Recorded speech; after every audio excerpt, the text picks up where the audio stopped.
really hope you find the next about 45 minutes really helpful. It'll reassure and help you to review some of the stuff that you're doing, and you might leave this webinar thinking, gosh, tick, v good me, I'm doing this very well. Hopefully what we're also going to do is pique your interest into going away and finding out a little bit more. Because this webinar is specifically designed for people who are working in learning and development and sort of offshoots of that, what we've also done is put together a little bit of this presentation to get you to think about the sorts of things that you might consider when you're actually procuring written skills training as well, not as a selling job, but to get you to think about generic briefings, submissions, report writing. And please know I've been teaching that since 2003, not the same course, obviously, because that would be utterly obsolete. But the way that we are writing and thinking about writing is changing. We've got staff now who are routinely using large language models. It might be GPT, depending on which version of that you're using and what your permission protocols are. Copilot is creeping across a whole range of organizations. Claude is another sort of process that's extremely helpful. I was working at the BBC this week. Perplexity is in much use over there. So we can have a think and a talk about all of that stuff. We're going to be looking back into the future to look at what writing might bring. And then we're going to go back 2,500 years into the past, really, because I've never found a better way of explaining how we should approach writing than something that Aristotle wrote. But because he's been dead for 2,500 years, I can call it adopting best practice, because he's out of term of copyright, rather than nicking his ideas. But that is basically what I'm going to do during that part of the session. So let me just get you to think about, sort of in the broadest sense, why we need to think about writing nowadays. Writing is often seen by many organisations as a soft skill. It's something that we've all done at some point in our life. We had to do it to get through an academic process. And what happens when you get into the workplace? Sam, we're going to send them through. So, and there'll be about 8 slides. I'm not a slide heavy presenter, I'm afraid. You'll get bored, I'll get bored, and that will be horrific. So it might help if you take notes. There will also be a little note pack afterwards. But one of the things I'm going to talk to you about actually is what we know now about the way that our brain works currently. We know that when we're reading on a screen, for instance, we're reading with a completely different part of the brain than when we're reading on a piece of paper. And some research that came out of a Finnish university, so one from Finland, not the end of all universities, last year tells us that if we actually annotate notes on a piece of paper, it goes into a different part of your memory. And actually what you will do is recall about 30% more of what you were thinking about, rather than if you're just looking at a screen. If any of you have ever taken minutes during your career, you might have experienced that, because you might have been typing away at your minutes if you've done it on a keyboard. Maybe use the Teams function to review the meeting, to go back and check what someone said. And actually, there's a bit of that meeting that you don't even remember. So we know that there are all sorts of little phenomena happening, and I'll walk you through a couple more of those. A couple of times today, I'm going to refer to notes. When I'm teaching, I don't, but I've only got 45 minutes to tell you, so I just want to make sure that I'm keeping to structure. As we all know, to say more in fewer words is more challenging than just blathering on for 6 hours. So just wanted you to think about really why thinking about writing matters. Hopefully I'm talking to open audience, because you've all bothered to turn up today. So thank you very much for that. But we tend not to monetize the writing process when we are in organisations. I think I've only ever worked with one central government department where they'd actually worked out how much it costs them to go through the complaints process. So if you got a letter coming in once, they attributed a financial value to it. Twice it went up by about 3 times. Third time, because it might have been headed for the ombudsman, then that number exponentially increases. But actually nowadays, very few of us think about the time that writing is taking us, despite the fact that since hybrid working started, the written word has actually become much, much more important. It's not as easy to turn to a colleague nowadays and say, I've written this like this, do you think it sounds all right? We're emailing people instead of speaking to them. And we've got this multiplicity of channels suddenly Teams arrived and changed what we thought we knew about the balance between personal and professional language. And if anyone's got their wits about them, they're definitely sitting and thinking, this is how I write to colleagues. Actually, is that appropriate language to use when I'm writing to partners, stakeholders? And hopefully at the same time, everyone's thinking about how does this actually sound if I receive a freedom of information request or a subject access request, in which case all of that is open to public scrutiny unless there are a couple of criteria. So thinking about the way that we write to be understood and the way that we write so we're not misunderstood, really, really important. This explosion of channels led me to a discussion with a very long-term client recently. And last year, they were sitting and having a bit of a grumble in a good-hearted way about the fact that they had so many more channels, people were writing instead of speaking, and they simply couldn't cope with the amount of words that they had to consume during the day. Estimates say, and I can provide the research for all of this stuff, that we're currently reading between 5,000 and 11,000 words a day at the moment. Our brains just aren't equipped to remember all of that stuff. So they were having this small grumble. So I asked them to go away, because they are an organisation that loves measuring things, to have a look at how much they were reading and writing in 2019, before lockdown, COVID, whichever word is going to depress you least, and after 2023, because that looked like a meaningful sort of arc to measure. The increase in the amount of the written word was around 600%. I'm fairly sure that's common across most of the organisations with whom I work. So when we are writing nowadays, it's worthwhile thinking about how do we help people to write in what is effectively a competitive environment. So people are looking at our work and choosing whether to read ours, someone else's. They're judging it by who the email's from, what the email subject line says, if there's a clear purpose to a report or a briefing. What does the exec summary look like? Does that contain everything? Do I need to bother with the whole of the report? And so suddenly all of this has come into being factored into the way we're thinking about the way we train people to write. That money side comes into it if we have a series of unclear emails, if we have to keep writing back to people and saying, I'm sorry, I didn't quite understand that, or no, that hasn't answered the question properly, or even more irritatingly, you're sitting there thinking, if you'd read the email properly, you would have seen I'd covered that, but it might be that the original email is maybe a little bit too long, unstructured, and it's left the reader at the other end with that sensation of reading to the bottom of the screen and then thinking, I can't remember any of that, I'm just going to email back and ask that question. We don't really monetize the revision cycles that our work goes through. We put work out, we ask people for feedback on it. Hopefully, we've got colleagues who provide constructive feedback. We don't get the dreaded, I wouldn't have written it quite like that. And you're suddenly thinking, well, I'm not you, so that's okay, but you're more senior than me, so I need to take that into account. So thinking about the way we upskill people to give valuable feedback, and also making sure that we don't miscommunicate with people or simply communicate too much.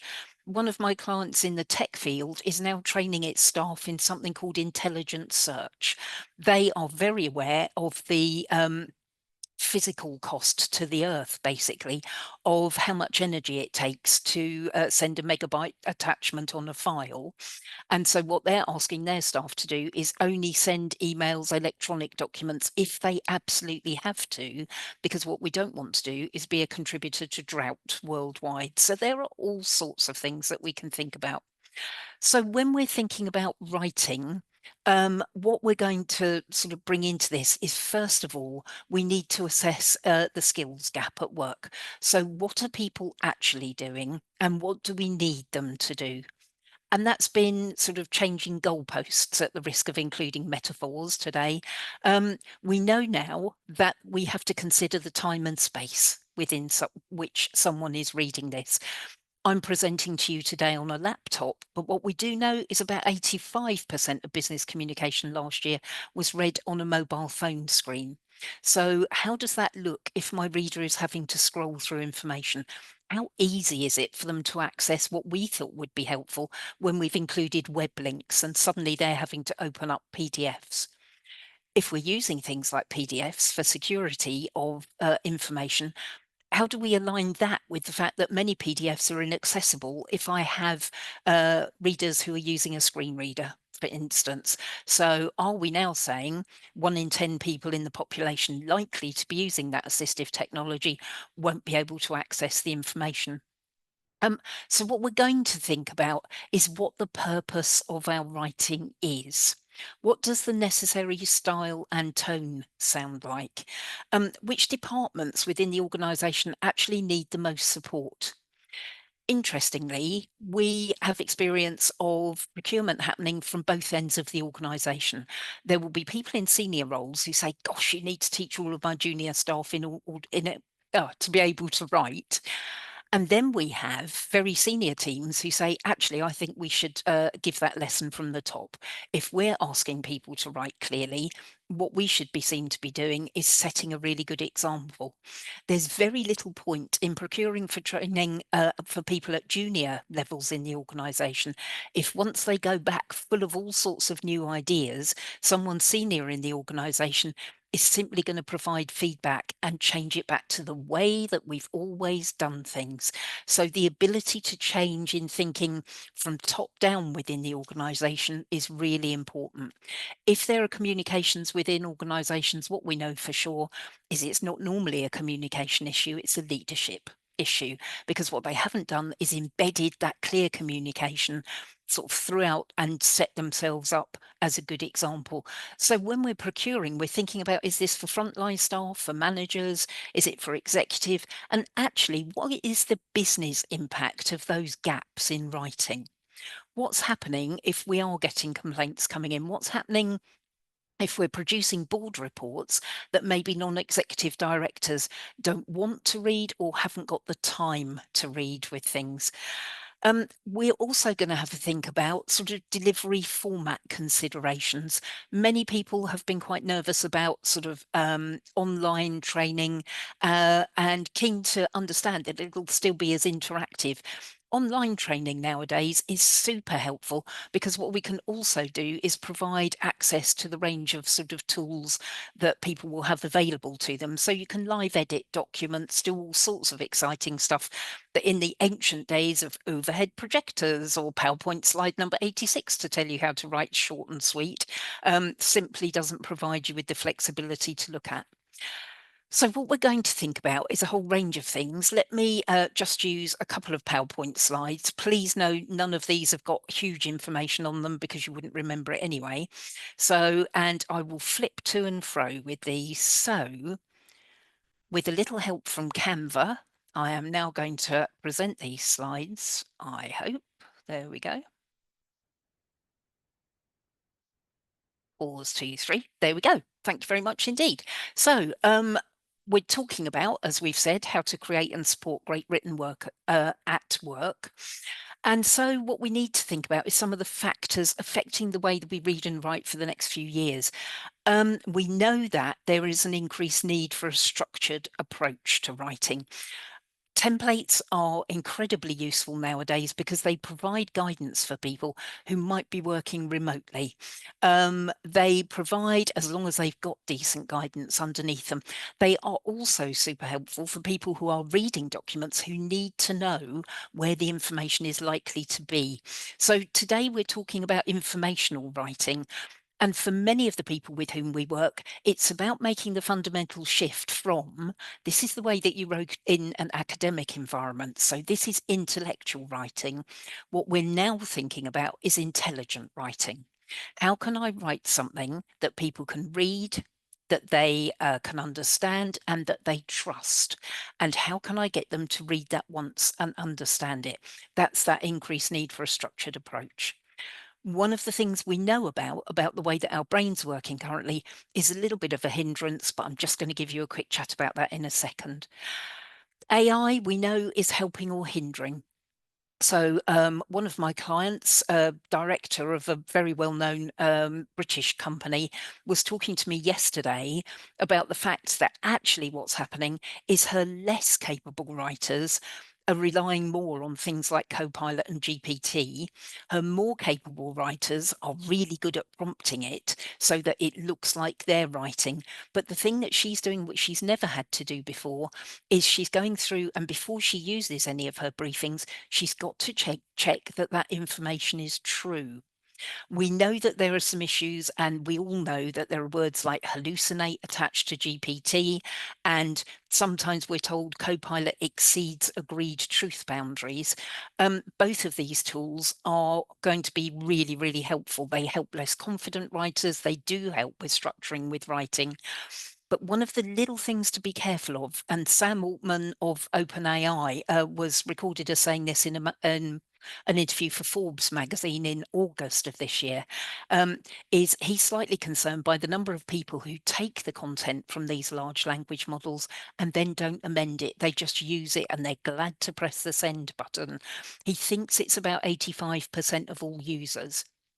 One of the things about the latest version of ChatGPT that he's also discussing and reprogramming on is at the moment it's expressing increased certainty. So where we've got drafters who are writing words like may or might, GPT currently is replacing it with the word will.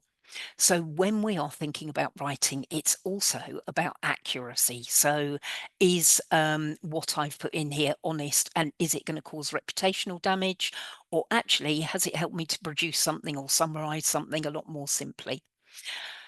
We also know that we are slightly lacking discipline at the moment because we're much more easily distracted by things. So we know that stuff is happening to our attention spans.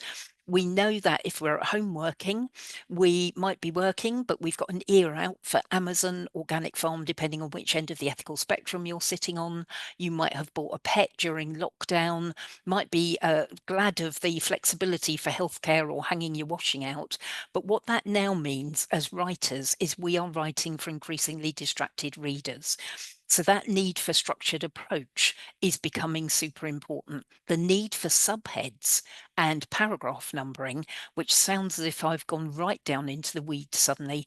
But what I need to be thinking about is if my reader was reading something, they've gone off and done something else and come back, have I brought them back to the same place? We need to think about these essential tools. I'll show you a couple of those in a minute. And also, we know we've got changing expectations of written work with generational shift. So we know that we've got a couple of generations of people who, if they went to uni, and were able to watch the lectures online. And it's always an interesting question to ask. We know that many of them got used to watching those lectures at maybe 1.5 speed so that they could pick up the information but didn't have to spend as long as it. We know that Netflix now is producing a large amount of its content so that people can scroll through their phones at the same time. It doesn't require that same level of attention and interaction. And all of this is stuff that we've got to take into account. We've had people who've been gaming for a number of years and they'll expect to hack for something. Do I have to read the whole of this 40-page report, or is there something that I can use to summarize that? And we find that groups of people like this are starting to use apps like Talo, which was first of all devised for people with neurodiverse issues, which meant that they couldn't get through big quantities of information, but is now used by people who are just simply feeling overwhelmed. And we can end off by thinking about how you can offer the best possible support. One of the things I'd like you to think about, and I'm just going to stop sharing that for a little second. Oh, no, I'm not. Is last year, someone called Dr. Gloria Mark published a book called Attention Span. You'll know what that's about because it does what it says on the cover. And it's really helping us to think about the way that we're producing information. Before we start on those sort of basic principles, it helps us to understand the environment within which someone's working. In her research, I'd like to just draw out 3 key points, really. The first thing she looked at was she covered the participants in her experiments that she ran across the US and the UK. And she was covering people in wearable technology. She was very interested in this sort of changing environment that we're working in. So the first thing she did was, with participants' permission, she asked them not to deal with email for a week. As long as you're not worried about how many emails you're going to have the following Monday, I wonder if you could reflect on what you think happens to your blood pressure. It turns out it goes down substantially if we're not subjected to this sort of onslaught of stuff that goes on. And what she's inferred from that part of her research is that when we're reading at work, what we're generally doing is reading in a state of heightened anxiety. What that's meaning, and I wonder if you've ever had this experience, is sometimes we read an email, put it to one side, come back, read it again, and it didn't say quite what we thought it said in the first place. So now this intensity of information and the need for us to write so that we've eliminated nuance, ambiguity, so we can write just so we're understood has never been more important. The second thing that she's had a look at, interestingly, is when we've signed up to Teams, of course, we've signed away all sorts of data. And when our camera's on, Teams is collecting data about the way that we're interacting with our camera. Those of you that have a mobile phone, which will be 100% of people in the audience, will also probably know that when you're reading on a mobile phone, the camera on your phone doesn't need to be on in order to gather data. It's called attention harvesting, and it has a massive commercial value attached to it. What that means is we know all sorts of things about the way that people are reading information. Um, Gloria Mark, interestingly, is pretty sure that very few of us look at a single camera screen for longer than 47 seconds. And because I deliver an awful lot of training online, I know that to be true now. Not because people are bored and wander off, but actually they're looking at the screen, they're looking down and having a drink. They're taking some notes, they're looking out the window. There might be an interesting seagull doing something with bread and a tin outside. And suddenly what we've got is all of these distractions all around us. If you're bored reading something, we've got this ever-present real-time alternative of looking down at your phone to check if anyone on Instagram's done a beautiful Christmas tree that you can follow, or anything for any other festivals that anyone is involved with, how we are lights at Diwali, and suddenly then you need to be back in the room. Now, we know that lots of people are coming up with their own sort of strategies for this stuff. People who are writing very often are sticking headphones on, not because they're hearing any noise, but they just want to sort of send a message to colleagues in the office and say, just could you leave me alone? I'm trying to concentrate. More and more organisations are giving people permission to diarise writing time now in the same way as they would do a meeting. So we're not expected to fit it in between all sorts of other things. Um, and we need to be thinking about the way that we're responding to that. The third and really important fact that she had a look at was what happens if you're in the middle of writing something and then a Teams message or other distraction comes through. Just have a reflect on that for a minute. Are you someone who's super disciplined? Maybe you're using the Pomodoro effect of I will block everything out for 25 minutes, then I'll give myself 5 minutes to deal with something. But what she found, because we're programmed for short-term gratification, is that most of us will go for the Teams message, feel a sense of achievement. Gosh, look at me, tick, V good, I've achieved a task, and then come back. The reason that's so important when we're thinking about writing is what we now know is that when we move between those two tasks, our brain is going through a process called context switching. If any of you work with project managers, they're now routinely told about this stuff. If you've got 5 projects on the go, Prince 2 examiners, all sort of similar equivalents to that, will think that you're actually productive for about 20% of your time. For the other 80% of time, what you're doing is switching context in between. Because we've got MRI scanners, all sorts of other technology that will help with this, what we now know is if you move between tasks, your brain lacks focus for 25 minutes. Think about how many times you're actually behaving in that way during the day.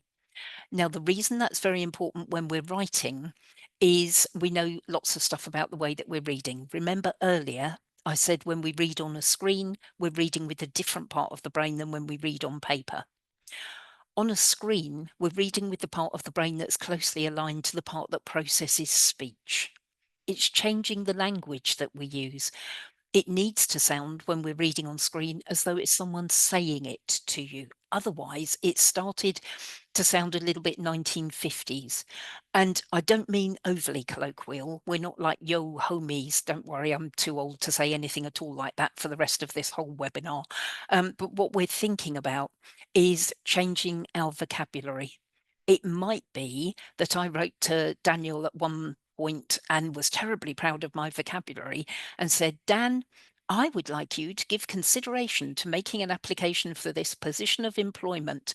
And that is certainly the sort of vocabulary I would use if I was trying to impress an examiner. But if I want Dan to read something and understand it, I'm going to move from all of that abstract language nowadays. And I'm going to write something absolutely encased in nouns and verbs, which would be, Dan, I'd like you to think about applying for this job. What we're doing is we're writing in this intelligent rather than over intellectual and flowery way. But we're British English writers, so we also have to be careful of the balance of being polite around things as well. Courtesy and respect are incredibly important. So that navigability of documents is important. But what we also know is when we're reading on a screen, our brain's not actually showing us what is there. Our brain's showing us what we think is there. You might have come across that if you've only seen a spelling error in an email that you sent when you pressed the send button or when someone sent that email back. Your brain's there to help you. It's not going to go, oh, by the way, have you got the I and the E the wrong way round? The reason that's so important with larger documents is when you go through that cognitive sort of switch or that context switching process, what happens is your brain says, no, you wrote that, that's fine, don't worry about it. You come back, and suddenly what we've got is a phenomena of large gaps appearing in people's writing. When we're writing in fewer words with a good structure, we still need a really decent narrative flow. I need someone to be able to read this once and understand it. If you read your document back yourself, if you're really assiduous and good about self-editing, that's one thing. Some of you will have edited something, handed it to someone else, and they'll still find some spelling errors that you didn't see. It's all down to that helpful brain thing. But what we're going to put in place is a couple of additional tools. So nowadays, more than ever, it's incredibly useful to use your read aloud function on Microsoft Word. Everyone's got it. If your read aloud function is reading out, it won't fill in the gaps for you. So you will hear if you've got any of that narrative gap. An awful lot of writers write straight to screen. If you've got your read aloud function working, it will show you if you've got very long, chunky sentences. It will suggest that you might need to put some full stops in. It will also pick up spelling errors that spell check simply won't. We're going through a process at the moment of cognitive outsourcing like never before. It's always been there, of course. We've used spell check to support all sorts of things as well. But if you've got spell check, it won't pick up words like form, from, not, now. So that read aloud function is a really helpful belt and braces approach to the way that we are thinking about things. The other bit of research just before, and just turn around to have a look at the time, just before we go into sort of basic good principles, comes from a man called Dr. Charan Ranganath. He's a social researcher. He's one of the world's leading experts in dementia. I alluded a little bit earlier on to the fact that we're increasingly distracted with things. Charan Ranganath has called into question something that lots of us have thought for many years.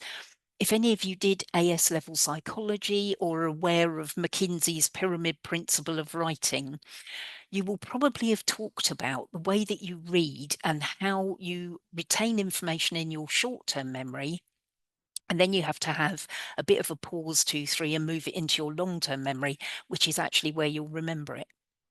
If I were able to ask you the question, I'm absolutely sure that some of you would go, I know that. My short-term memory holds 7 plus or minus 2 items. Charan Ranganath's thinking is that actually, because the shape of our brain is changing because of the tech that we're using, we don't have that capacity to remember 7 items anymore. It's really important when we're talking about structured documents. What he thinks is, to be on the safe side, we probably need to chunk information down into 4s nowadays. And please know, when we're thinking about writing like this, we are absolutely not talking about dumbing anything down. If you're writing in fewer words, you actually need a bigger vocabulary because you need to understand what specific words mean. No one wants to sound like an apprentice candidate in front of Lord Alan Sugar with sentences that say things like, oh, we have an overarching strategy for the robust engagement of stakeholders within an ongoing framework, knowing that the person who's reading sentences like that want to hurt you with a biro at the other end. So fewer words actually means a bigger vocabulary. So thinking about the way that we are going to structure information leads us into thinking about the most important people as part of this process, which are the people who are actually reading our information. It's the big shift from I'm at school, I need to show you how clever I am, I'm at uni, look at my enormous brain, into now I'm passing you information so that you can do something with this. I just wanted to share this one with you. We will sort of touch on visual aids a little bit, but many people presumably thought this was a really good idea to put this into the COVID-19 public inquiry, as you will see from the URL address at the top. This is a really good way of explaining people clearly how all of those bodies interacted. So what we don't want is for people to switch off as soon as we've got onto that information. So what we're going to think about is writing so that we can combat distraction, writing so that we show discipline and also the reader is disciplined in reading it, thinking about how we're going to take that diversity of channels in, and thinking about the fact that we've now got this distributed workforce. How can we help people to provide information that's consistent and coherent without stamping the individuality out of them? It wouldn't be a training talk if it didn't have 4Ds or 7 pillars. So I thought I'd go for the 4Ds with that one. So I hope that's an end to that. So what we're going to think about is planning with our reader in mind, first of all. This is where I'm going to nick some ideas from Aristotle. He was thinking about writing for pretty much the same reason we're thinking about it today. The tech had changed. He could send his work away with a messenger. He wasn't there to answer any questions. So how could he write anticipating their needs and making sure that they wouldn't misunderstand what he had said? Aristotle came up with a really terrific diagram. It's called Aristotle's rhetorical triangle. Some of you might have come across it before. I'm not going to show it to you because it's basically a triangle. So I wasn't going to waste a slide on that. Of course, it's got 3 sides. So let me just walk you through what those 3 things are. Before we start writing, we need to plan the document. And please don't think that I'm saying by planning, I'm adding a load to your workload, because we know that we are very busy people at the moment. We're tired, we're overwhelmed. So actually, if you plan properly, what you will find you do is you shave about 1/3 off your writing time. Thinking about this, the first side of that triangle is understand clearly what the purpose of your writing is. And if you're not clear about the purpose, go back and ask the person who's commissioned that piece of writing. Actually, 2 questions. What we need to know the answer to is, why do you want this? Or why am I going to write this? But more especially, why now? Remember, I said we're writing in that competitive environment. What we need to demonstrate to people right from the beginning of what we're writing is why it's important for them to read it today. Why is my stuff more important than anything else that you are going to read? It might be that you're in the business of providing quarterly reports, which basically all look the same. Then we've got a real incentive to bring the key messages. What's different? What's the risk? What's the opportunity? Right up at the top before we go into an introduction, a methodology, a background. So it's starting to shift the order of information that we send. It shifts the order of information that we send in things like emails as well. If we're planning with our reader in mind, I'll come back to this British politeness thing. Many emails, I dread Mondays, but I don't want you to think I'm an animal. Start with, "Hi Sue, hope you had a good weekend. Did you do anything lovely?" Da, da, da, da. They don't really want to know that. What they want to do is give me some instructions, ask me for a response. As soon as you start to think about these changing priorities, thinking about what does the reader want, that email sounds like, "Hi Daniel, could you send me this report through? I'd be really grateful. It's for the board meeting next week. Kind regards." and hope you had a good weekend. So we're not writing in a way that lacks courtesy or respect, but we're really reprioritizing, because actually demonstration of courtesy and respect now is not around woolly language. It's about understanding my reader's busy and tired. How can I just cut to the chase with this without appearing abrupt? The second side of that triangle, once we've understood the purpose, is thinking about the people for whom we are writing. And it's useful to come up with a list of questions, really. Aristotle articulated all of these. I'm just going to put it in clear English, but you can go back and say, oh, we did Greek philosophers as well today. That was an added bonus. The first question we're going to think about is, what do you think your reader's likely level of knowledge is about the subject matter? What that's going to affect is how much background we're going to put in, never as much as you think, how much context you need to add, and what sort of words you can use. English is full of words. We've got the largest vocabulary of any language in the world. We make words up, we steal them from other cultures. There are all sorts of things. We've got just over 500,000 words that we can choose from. What that does mean is when we're informational writing, we need to fully understand that our reader is going to understand the word in the same way that we have meant it. And with the amount of synonyms that we've got, it can be all sorts of different things. If I take a simple word like the word bank, it could be a financial institution if I'm writing for the Chancellor of the Exchequer. If I'm writing for the Secretary of State for Health, it could be around bank workers in the NHS. If we're writing for the Civil Aviation Authority, it could be about pilots banking. It could be about a bank of desks if you're talking to your logistics team. You could be banking on the webinar finishing on time. If it's the Environment Agency, they might be concerned with riverbanks. So thinking about that, there's about 26 different meanings for that word. If you are pub quiz doers at any point, the word with the most meanings in the English language is the word set, S-E-T. That's got 452 different ways that you can use it. I'm not pointing that out so it stops you ever writing again because you're scraping through and worrying about writing it, but it's just really thinking. And you're constantly learning about this stuff. I've recently written a new reward and recognition scheme with a client, but they're a global organization, and their new head of HR has said, yeah, but we're not going to use the word scheme, because if you think about what scheming turns into when it's converted into another language, it sounds untrustworthy. First time I'd thought about that one, really. So always be open to listening to other people's ideas. The second thing we're going to think about when we are writing or before we're writing is actually not just what's my reader's level of knowledge, but what's their level of understanding about this. What that's going to affect is how often in a document we have to write things like so that or this means. And if you are here from a technical background, you might be sitting there thinking, yeah, but they need the technical language around this. I need to mention the legislation. I need to mention the statistical significance of something. And that's great. What we do then is we employ a style of writing which is called formality and flattery. So what you will do is put your technical sentence first, and that is lovely, but the reader might not understand that. So what you're then going to do, which is where the flattery bit comes in, is you're going to say what this means in practice is, and you're going to explain it in clear English.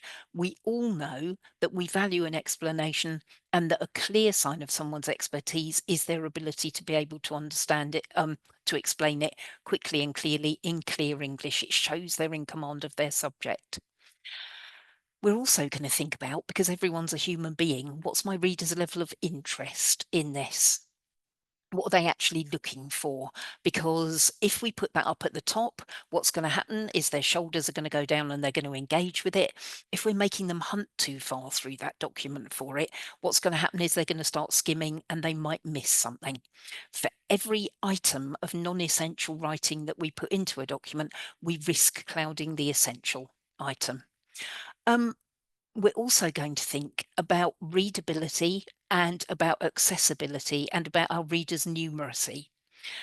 Readability, again, not to talk about dumbing down, but what we know from the charity National Literacy is they think the average reading age currently in the UK is of an 11-year-old.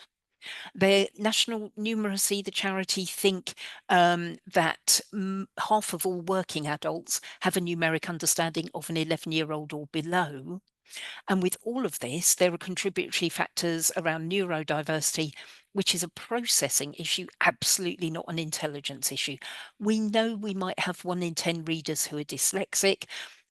We know that if you don't use the maths bit of your brain regularly, it depletes. So there are a couple of tools that I would like to share with you in case you don't use them already. Let me just stop sharing that first of all.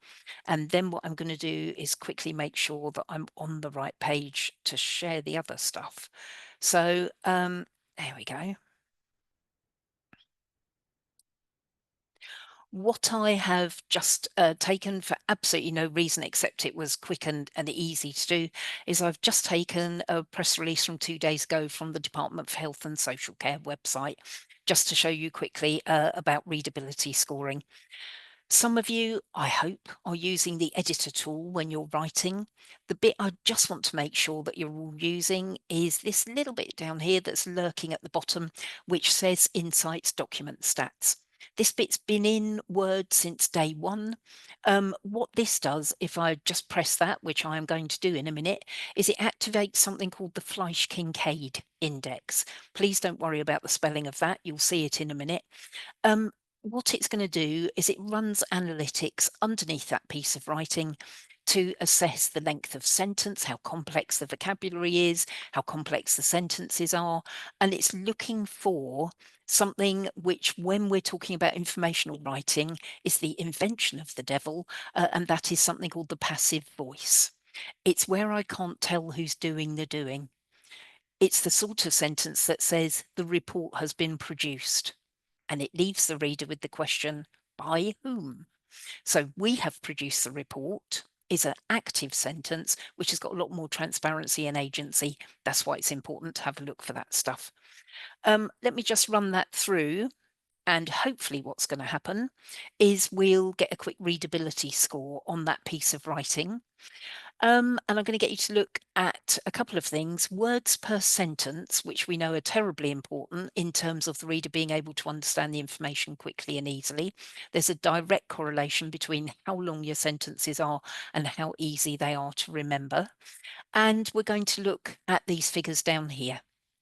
The Fleisch Reading E score scores out of 100. The higher the score, the easier it is to read. So the feeling I'd like you to cultivate around this is, how would you feel if you got this score in an exam you thought you were good at? That's kind of the emotional response it's healthy to develop. The grade level tells me what year in education I need to be in order to understand this quickly and easily. Those of you educated in England and Wales will know that 12 and 13 is A-level year, and now I'm 5 years up above that. So what we've got is a piece of writing that we might have to be PhD qualified or above in order to understand it quickly or easily. And of course, lots of you will be writing for very bright people. But the overlay with that is, do we want those people to have to be sitting in a darkened room with a chilled beverage, hunkered down for 3 hours to be able to read it? No, is the answer to that.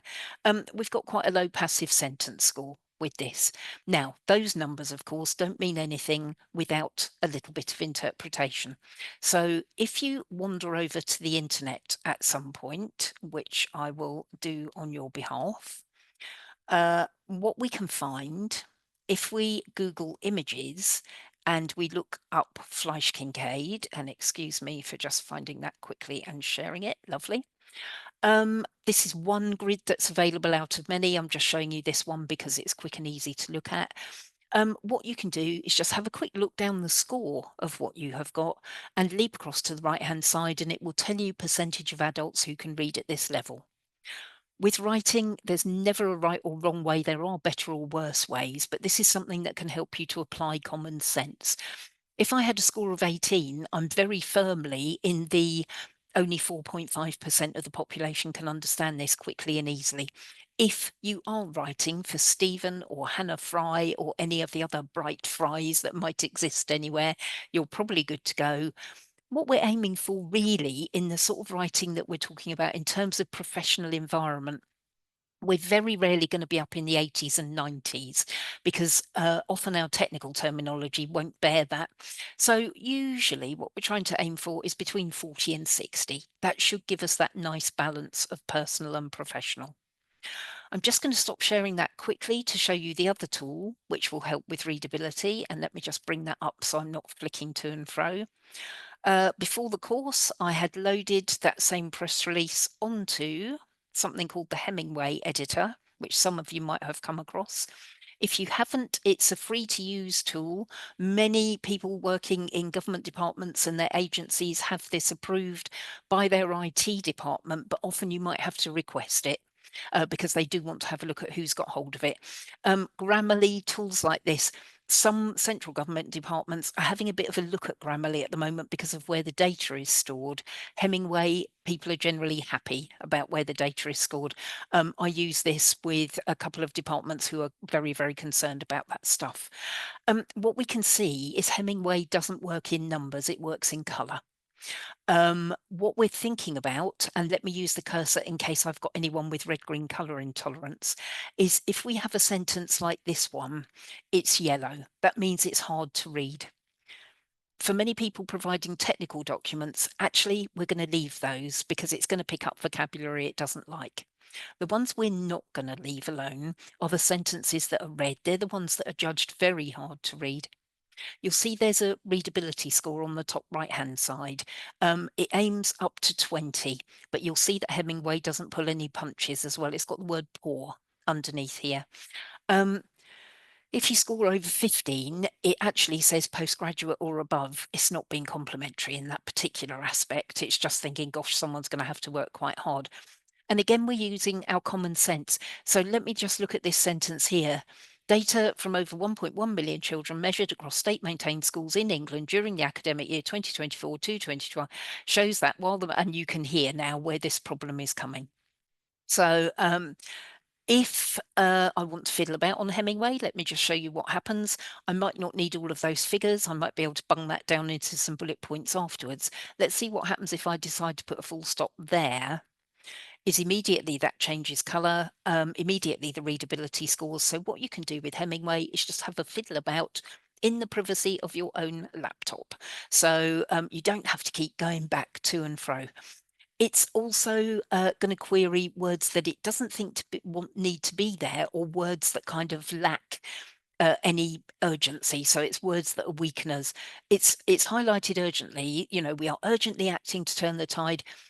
What it's asking you to think about is urgently acting to turn the tide or acting to turn the tide? Which of those is better? So we'll have a look at that. Accessibility, 1 in 20 blokes is red-green colourblind. That's why I bothered to use the cursor.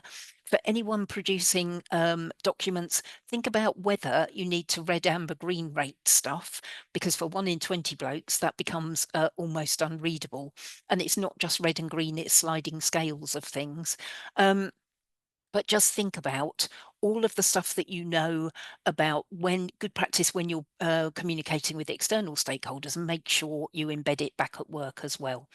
Things like making sure you've filled in the alt text box for diagrams so that a screen reader can pick up your description of that diagram. So if someone's using a screen reader, it doesn't just say diagram here and you've excluded them.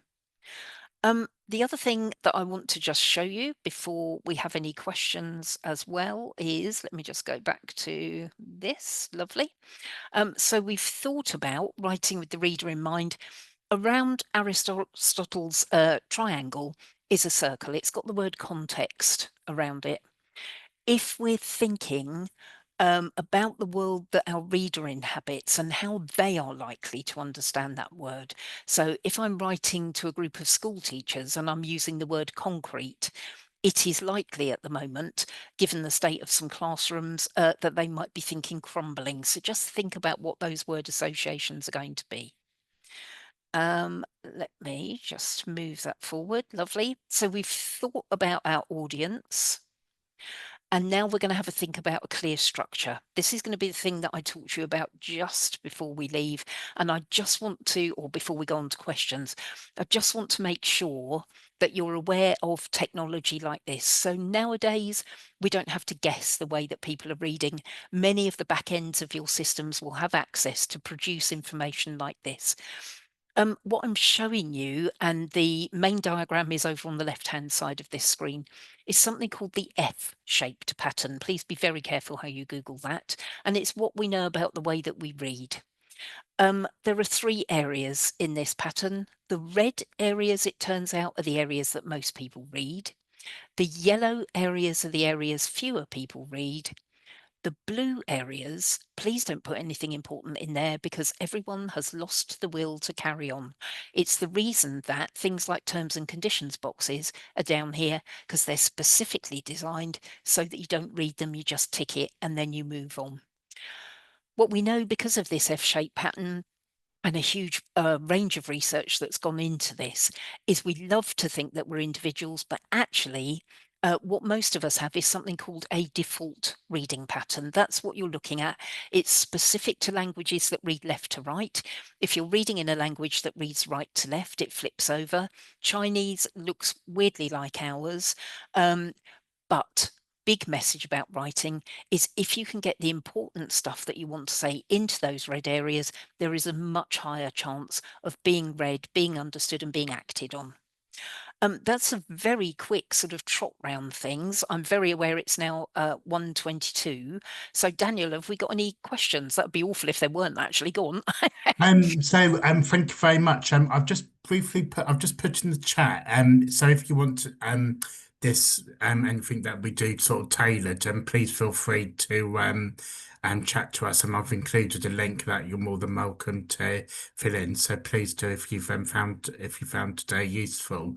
Yeah, if anybody's got any questions, please feel free to put in the Q&A or the chat function, and we'll be happy to take some. And also, just to reconfirm, the slides and recording will be sent out afterwards. Yeah, absolutely. Does all of that sort of reflect individual people's experience? Is it stuff you're thinking about anyway, or what does this look like within your organisations?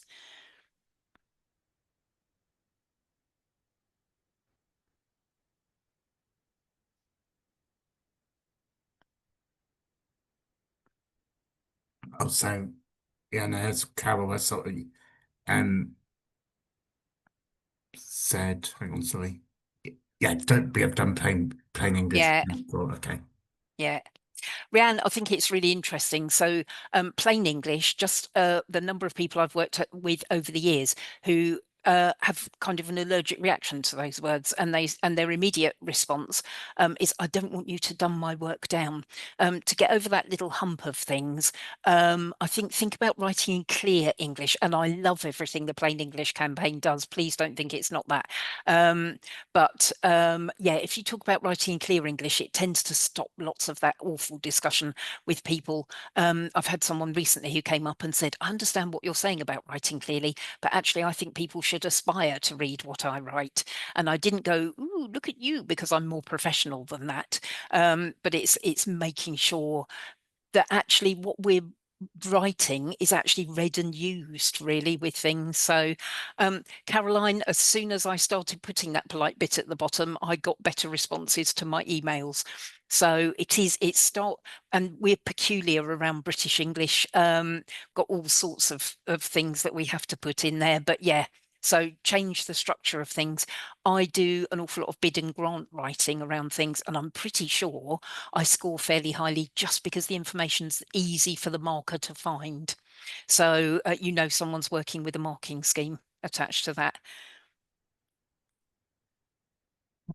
I Yeah, got go on, Dan, sorry. got a question from Rupert Chaplin asking if you went for team training, would you recommend in person or online, given what you said about new tools?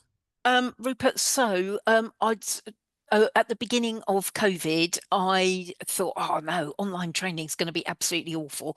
I think online training is really good for being able to bring everyone in on a level playing field.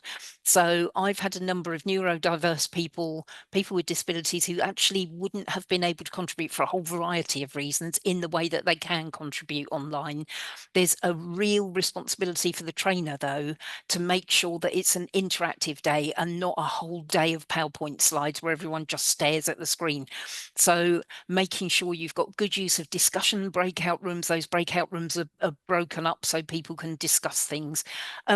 In sort of face-to-face training has also absolutely got its place. And if you've got decent facilities, you can do all of that online stuff I was talking about, joint editing and things. The thing that you get with face-to-face training is you get discussions around the edges of things, because a lot of people are less confident about their writing nowadays, because of the education process that they've been through. And you can see when one person face to face, if they feel comfortable enough to raise an issue, you can just watch that move around the room, and other people raising really important issues that once you've discussed it and dealt with it are going to leave everyone out better skilled. So it's an interesting thing. That sort of informal discussion definitely happens better face to face. So both of them are great, but in very, very different ways, I think. So Got a question here from Nicholas saying, how frustrating is it when you are sent an email in the middle of a conversation and expected to understand what's been said before without someone summarizing for you? Nicola, it's why lots of people are using Copilot, is they're whacking that into Copilot, ChatGPT, and they go and just do the work for me. The posh word for that is cognitive outsourcing.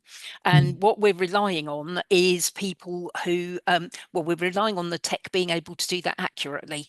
And I really love tech. I don't want you to think I'm Luddite at all with things. But we have a Christmas quiz in my house, and I've used GPT this year because if you set the quiz, you can't ever do it. So I thought, aha, we can all take part this year. 100-question quiz broken down into rounds with 10 questions each. I thought I'll just have a look at the first couple of them. Question number 3, ChatGPT had said, which European country, or in which European country, do they routinely eat KFC on Christmas Day? Some of you will know the answer to that. It is Japan. Japan is not a European country, according to my latest sort of demographic stuff. So suddenly the whole quiz is in the bin. So making sure that your emails are short enough that people can act on it. But it absolutely is. The other discipline, and if I had longer, I'd ramble on about that one, is people that just send you an email with FYI at the top and then expect you to do all the work. So think about that level of discipline as well. So, Karen, that's another thing, Karen, actually, thank you for raising that, is we are in this environment where everyone's got fear of missing out. You've got to respond immediately. We've lost this sort of considered response, and that's a big cultural change that we have to sort of think about as well.